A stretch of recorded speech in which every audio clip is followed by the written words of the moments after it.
c'est difficile d'expliquer peuple et culture, mais c'est plus un problème de sensibilité, de curiosité sur le monde qui nous entoure et envie de faire partager les questionnements qui nous traversent. Bon, nous, ici sur le Cantal, depuis 20 ans, puisqu'on a choisi le cinéma documentaire.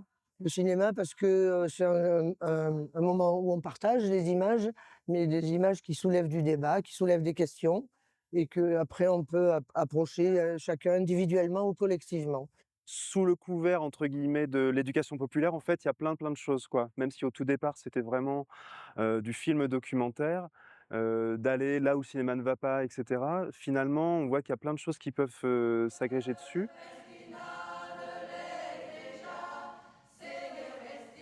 On va dire qu'il y a à la fois du film documentaire. Historiquement, c'était ça, mais ça a ouvert aussi aux documents sonores aussi. On a ouvert au sonore, notamment avec des résidences, avec, des stages, des ateliers sonores, des ateliers de création sonore, de création vidéo, les histoires vraies aussi aujourd'hui, du collectage d'histoires, vraies du Cantal, donc il y a plein de choses qui peuvent, quoi, où chacun peut trouver un peu sa façon de s'intégrer à l'association. Mais il y a aussi tout le côté aller voir des films en festival. Donc là, c'est aussi un échange, entre bénévoles, il y a aussi, bah, on se fait toujours des bonnes bouffes, faut quand même le dire. Ça fait partie vraiment de Peuple et Culture aussi et on échange des recettes de cuisine aussi quand même.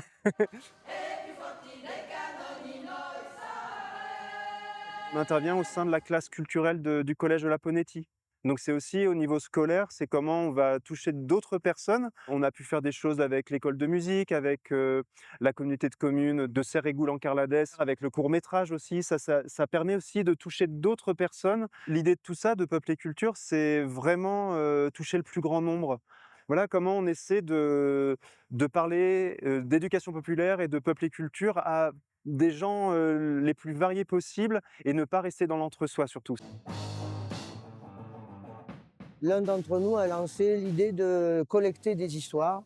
Ce sont les histoires vraies du Cantal qui vont prolonger le passé, mais en se tournant aussi un petit peu vers l'avenir. C'est un petit peu ça qu'on cherche à trouver des liens intergénérations et dans le temps et dans l'espace. Voilà. Peuple et culture.